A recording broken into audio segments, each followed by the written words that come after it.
Good afternoon, Support Raising Leaders Conference. Thanks so much. Today we have a special guest with us. Her name is Kate Gilmor. She joins us from Steiger International, and they have a story that I thought would inspire you. Kate currently serves as the International Team and Care Development Director at Steiger International. She's been full-time with them for 17 years and lived on support. So she's one of us. She served cross-culturally twice, for 5 years in Germany, and she and her husband have lived in the United States the last 2.5 years. Before that, the rest of her time in ministry, she has served in her home country of New Zealand.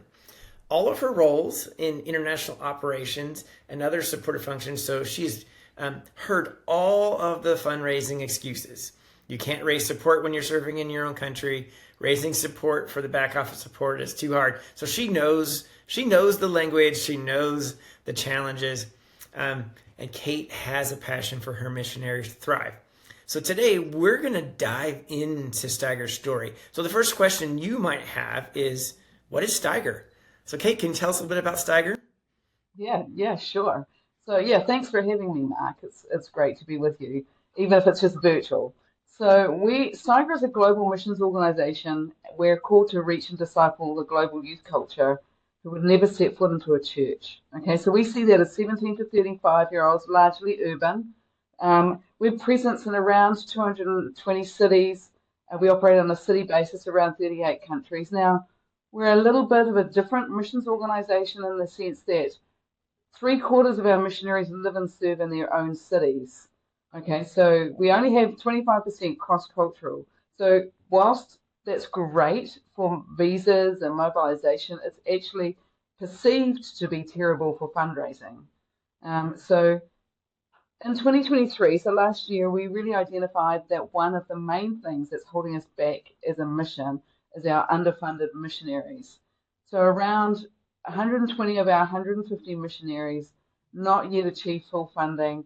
They were struggling, and as you all know, that when you struggle financially, there's all sorts of pressures. It's distracting.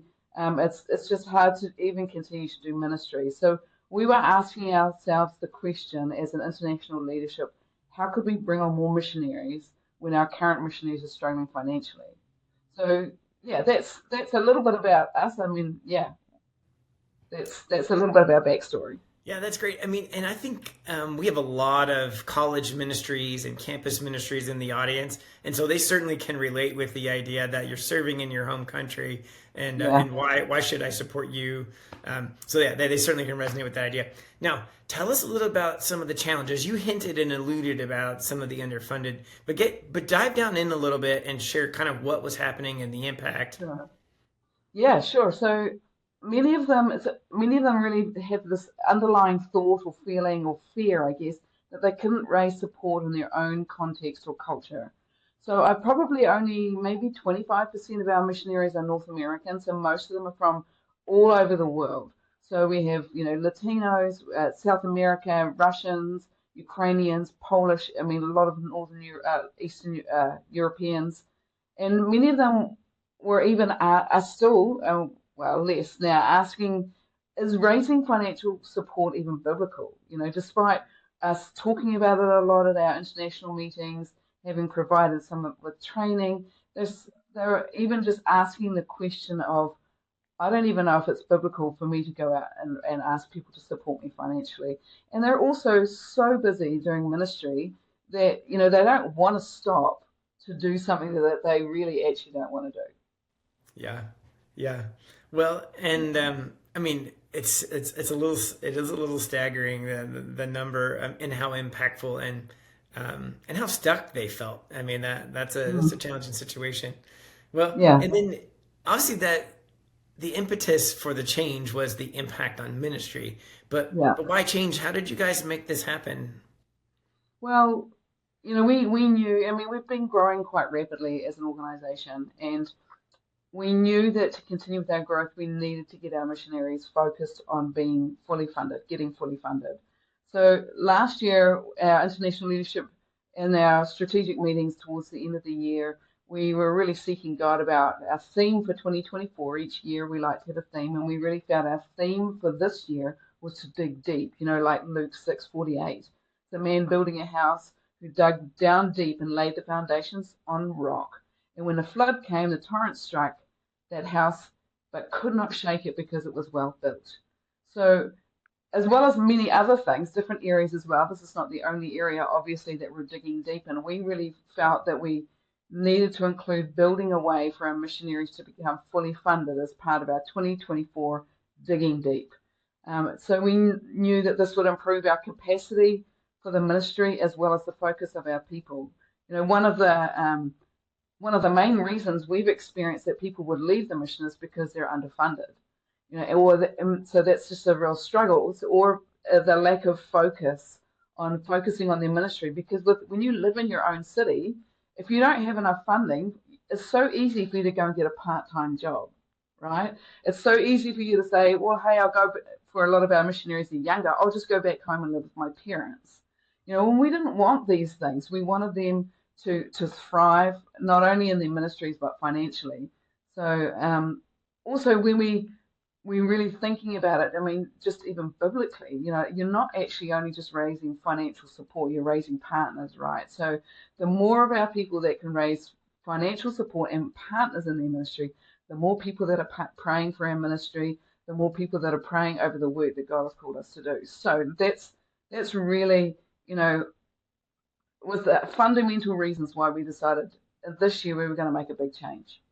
It's amazing. And I mean, just to commend you guys, so often we hear, isn't there another way? Like, isn't there another way to do it? And I love that you guys have leaned in and done the hard thing. Well, Yeah. let's get into some of the pragmatic. How did you start making the changes? Mm. Because it's a big deal to move, you know, from this a little more open system to a little more structure and intentionality. Yeah, well, yeah, of course. And as a mission, you know, we have a lot of artists and creative people, so you can imagine, you know, their first, you know, love is not structure and systems. So, Yeah. you know, that's always a challenge, right? So last year, I began to do some research into organizations that we could partner with to roll out a global personal fundraising strategy. I was a little tired of the ad hoc kind of nature of this region doing this region doing nothing, this region doing that. So we knew it was going to be a challenge because very few of our missionaries are actually North Americans. So most of our people, as I said before, live in Latin America and Europe and Ukraine, Russia, Belarus, places like that. We did have a kind of a vague program, was very American centric and not available in our different languages as well. That was also really important for us. So I came across Support Raising Solutions again. We'd sent a couple of our North American missionaries on boot camps several years back. And now, as via generosity, you know, I when I got online, I was like, wait, you guys have boot camps in many of our languages, and that you run boot camps in most of our regions, and with the virtual things exploding as well. This is really interesting. So I got on call with various people from your team, and I realized we could have our people trained in our regions. We didn't have to bring them to the US. And most of them, we could have them trained in their own language, which was amazing. And we could ultimately, this is what signed it for me, is that we could have our own in-house facilitators and coaches over time. So, you know, so starting this year, we rolled out a global strategy through via generosity boot camps to help our people become fully funded. So that's really the backstory about why. And I mean, I guess the clincher from me is that in their own language, discussions around cultural contextualization, knowing that in general the principles translate across cultures, but our people are always saying, but you can't do that in Poland, you can't do that in Ukraine, and you can't do that in Colombia. And through via generosity, there were stories of, well, yes, we did this, you know, which is fantastic for us. So yeah, that's we started the year. We rolled out global strategy. Since then, we've trained. Just the beginning of the year, we trained 117 people across the mission, missionaries and applicants. It's about 70% of the people we want trained, and the rest will be attending boot camps in the last quarter. Um, I think one of the biggest things is that what I've seen is that I've seen a change in the mindset of our people in our regions. They've gone from thinking this is impossible this is impossible in my culture, or this is, this doesn't make sense. We can't do this here to be, wow, with God's help, I think I can do this. This is actually biblical, and once you change it from a head, it's not even just a head change, it's a heart change. And we've really seen that in our people. And even our leaders have gone from thinking, almost not quite laughing at me or with me, but like, Kate, this is like, you're unrealistic, to seeing their people and themselves actively raising ministry partners, and they can see the value that it brings our people, our missionaries, the focus and the relief it brings when people are on the pathway to being fully funded. Our people are being prayed for more. Our relationships with their sending churches or their home churches have deepened as people are like talking more about what they're doing and sharing their visions. I mean, it's not without its challenges. Different cultural contexts have some different challenges, but in general, we've seen some great change Yep, already. that's remarkable, very commendable, and praise to the Lord, right? That Absolutely. he's changed hearts and provided a way, and it does take some creativity to adapt it to your Mm, home culture. Well, you want yeah, to talk just a little bit about some of the numbers to give people an idea of like the scope yeah, of what's happening, because it's not just five or six. I mean, it's much broader than that. yeah, yeah. It is. Well, like I like to do things on a global scale.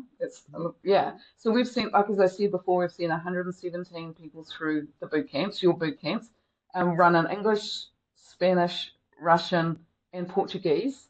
So we still have another 40 to 50 to go. So which they'll do those in the last quarter. So that'll be some of our people and some of our Russian speakers and just Portuguese speakers. So we started the year with a dismal 35 fully funded families, which was the reason for this change. And now we have around 40 fully funded families with another 25 that are close. It's a process. For some of them, it's not only the pre-work that they're doing is blowing their minds, and they're like talking about it, and then they go and they do the boot camp, and they're like, wait, and the practice, the role playing and the practice that happens at the boot camps is just like, wait, I made that call, and they answered and they said that they would meet with me. It's blowing their minds. So in Latin America alone, we had the By Generosity Latam team come and run a boot camp for us in Bogota, and we had 77 of our people come. And yeah, I mean, our Latinos are all very inclusive, and so that was kind of crazy. Our Europeans thoroughly enjoyed the virtual boot camp out of the UK in January. I think it's January or February. We had, I think, I can't, it's around this, so it's around 30 of our own people on Zoom. I understand they got a little wild and crazy, but it was a lot of fun. And we have seen significant change and movement in our European missionaries as a result of doing the boot camp. So we're slowly but steadily working our way towards all of our people being fully funded. So, now we have Colombians raising support in Colombia. We have Poles raising support in Poland. We have Ukrainians raising support in war-torn Ukraine. We have Russians raising support in Russia. Now, these are things that they would have said last year that it wasn't possible. So, God is really in this for us. It's not only freeing for our people to be relieved of the burden of living below poverty line in some cases and the stress that that brings, but now our people are seeing God do miracles. And it's not only in their ministries, but it's also in their personal finances. Now, how personal does that get? Yeah, yeah. So, when Bryce, my husband, and I, when we started raising support 17 years ago now, an old missionary friend of my father's. When we started, making calls. He sent us $1,000 check, right? And he said, "This is to show you that you won't see a miracle until you're in a place where you need one." And that's always stuck with Bryce and I through our journey, and we are seeing God provide for our people. What a great way to start. What a gift to you guys. But again, it's remarkable, and like we like to tell people at boot camp, like this support raising thing didn't start in North America or in Western Europe. It started in the Middle East, and so it may not look exactly like the way we're doing it, but God has always mobilized His people. So I love that you guys have leaned into that. Well, Yeah. one of the questions that many of the mid-level leaders here at the conference will ask is, how did you get buy-in from your leaders? Because like we know that unless the leader gets on board, it's there's just not much like room to make it successful. Yeah, and I would 100% agree with that for sure. So we needed our leaders to be all in. We have regional directors, we have an international leadership team, and in fact, the regions have been that have been slow have been the regions where the regions that have been slow with like getting on board with what we're trying to do have been the regions where the leaders are not fully bought in, you know? And so, but what we started with is this actually came from our international leadership team. We saw when we met last year, we've been talking for a while about the fact of our underfunded missionaries causes us issues. We've, as responsible for team care and development, I highlight the reasons that people leave the mission and how many times that has been because they don't have enough financially or they don't have enough prayer partners or support partners like that. So like we run on an OKR or objective key results system. So last year every year we set international objectives or goals, and as a mission we only have like 5 or 6 international OKRs or goals for each year, and this was one of them. That's how important it was for us. So this was like one of our top 6 things that we had to do in 2024.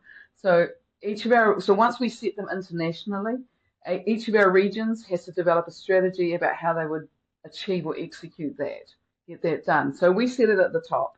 And I mean, I think that is, credit to obviously our CEO, but also just highlighting on a regular basis at that level, what are the issues that happen when people are underfunded? And for our regional directors to be reading on a regular basis, hey, well, we lost that mission. Why did we lose them? Well, we lost them because they're underfunded. One of them, not the only reason, but the main reason. Too much stress, So yeah, so we gave them the strategy, which was to partner with Via Generosity and supported them to roll it out. Now, our most enthusiastic group in all of this was our Europeans, which is from Southern Europe right through to Eastern Europe. They did it first. They were all over this. They got on board in January, February, and they started talking about it. They started talking our guys from Romania, and we're not just talking Western Europe. We're talking like Romania, Poland, countries in which people think it's hard to raise support. So we started profiling their stories on our worldwide calls. We highlighted their success at our international gatherings in July. So the people who have done well, we're talking about it, we're profiling it regularly, and we're encouraging that. And that inspires other regions that are maybe a little further behind to go, wait, if they can do it, maybe I can do it too. Yeah. Yeah, I heard a couple of things that I thought were really significant. One, you highlighted regularly the reasons missionaries were leaving and the impact of not having support. You communicated, you kept them up to date on what was going on, and you brought a solution. You gave them a way to move forward, which I think is really important for leaders. They don't want to have stuff just dumped on their desk. They like it when somebody presents the problem clearly and then provides a way out, which you did, and that was awesome. Great leadership there. Well, tell us a little bit about your goals and how you're working on those. Yeah, well, we set quite ambitious goals. Our most ambitious goal is that all of our missionaries will be fully funded by the end of the year. Now, clearly, that's not going to happen in every region. It might happen in a couple of regions, which would be amazing. So the other part of this is that we have an international champion. Obviously, I talk about this frequently at an international level, but we've also our international HR manager is the international champion of this. She's a fantastic executor of this kind of thing. So she's all over this. And then each region we have a champion to keep the momentum going. And that's somebody that's respected. It's not just, like it's somebody in it who already holds a different significant leadership position in each region. And they're talking about it. They're keeping the momentum going. We won't let it go. Like I won't let it go because I see the value in being fully funded. I see the value in ultimately people's ability to reach and disciple the lost, which is what we're all about, is incredibly it's well supported if our people are fully funded. Otherwise, they're distracted. So we won't let it go. So some of this is a bit of a cultural shift um, for us in the sense that our leaders are usually in some of our regions are the ones that are used to doing most of the fundraising outside of the USA. Now we see more personal ownership. Instead of the regional director raising a certain amount of support that's supporting people in their teams, we've cut that. And we've said, no, your people in your teams need to do that. Some of our regional directors are also underfunded, which is, like I keep smiling at them saying, so we need, like keep going, be the example. Um, but having people take this responsibility for themselves and having people like vocal and talking about their success has been really important. So we're hoping now with one more quarter to go this year, we're hoping realistically that 50% of our missionaries will be fully funded by the end of the year, and that the rest by the middle of next year. Now, it's a process for some of them. Some of them jump straight into it. We have some fantastic stories about people saying, like getting fully funded within like a month, and others are struggling. Others are struggling, but it's the support and the ongoing coaching that is really important for them. And we're already seeing that having missionaries take this responsibility for themselves has already released a burden as well from our regional directors. And so our regional directors are now able to focus on other things. And in our international fundraising efforts, there's been it's a change, it's a shift, and I think people like it, which is really good. So I think we're also seeing a change in the health and well-being of our people as they've increased their personal funding, as well as having more people praying for them and partnering with them when things are a little tough. There's now more people in their network that they go to say, can you pray for me? Do you have advice on this particular thing, or can you help me, support me, not necessarily financially, but in other ways? So we're seeing some changes, which has been amazing. Yep. I mean, that all seems really positive and significant. And I heard a couple of things just to repeat for the audience, but you found champions in regions, Yeah. and you let the stories go out as people, and you put those in front and let people hear about it. I mean, that's great. And then you're setting some standards and ways to push people out. So that's really fabulous. Well, Leslie, is Yeah. there anything else, I mean, that you would want to say to the folks that are kind of in the middle of this journey on their own? Any one piece of advice you'd be like, this is the one thing I would want you to consider? Um, so if you're rolling things out organizationally, yeah, you need buy-in from your executive, from your leadership. I think that's really important, and I think the way that you can talk about that is about talking about the issues that are a result of being underfunded, not necessarily about just being underfunded, but the issues the consequences of that. That would be one of my biggest things. I think telling the stories is really important. So we're a fairly young mission in terms of the people, and when we have worldwide calls, they're a little wild, and people, yeah, and so, but we create space for people to share their story, and one story of one of our Argentinian missionaries to Germany, which is a little like, so she's Argentine, but she serves with us in Germany. She did the boot camp, and she's just like, man, we should be doing this every year. And so, but what was interesting about her situation is she's living in Germany, and after the boot camp, she says, I was able to raise, 800 euros more a month towards my monthly income. And I'm like, great, the Germans are awesome. She's like, no, that's from Latinos. Now I'm going to try working on my German colleagues, on my German connections. I was like, let's go. Argentina is blowing Germany out of the water for her. So, I think sharing the success stories is really important. And also, sometimes when people leave our mission for a certain reason, sometimes we like to keep it on the down low and not talk about things about why they left. And I think being a little more open with everybody about the reasons, obviously taking privacy matters into consideration, but I think that's also really important to be like, wait, they left, the main reason they left was because they weren't funded. We can change that. So yeah, that's probably my go-tos for talking about why we should do this. Yeah, I like your last point a lot, and I really appreciate it, that sometimes we, for whatever reason, I don't know if it's shame or we want to Mm-hmm. protect people. There's all kinds of reasons we do it, but until we get to the truth, we can't move forward, right? And so I love that you're acknowledging, like, let's dig in and figure out, because we can do something about this. So I love that attitude. Thank you for giving us your time today and sharing your story. And I'm sort of sitting on the edge of my seat waiting to hear how the rest of this plays out. So we'll certainly be in touch. Yeah. We'll hope to see you in the future. Thanks again for sharing what you are doing with everybody here at the Sport Raising Leaders Conference. Yep. No worries. Thanks, Mark. Thanks for having me.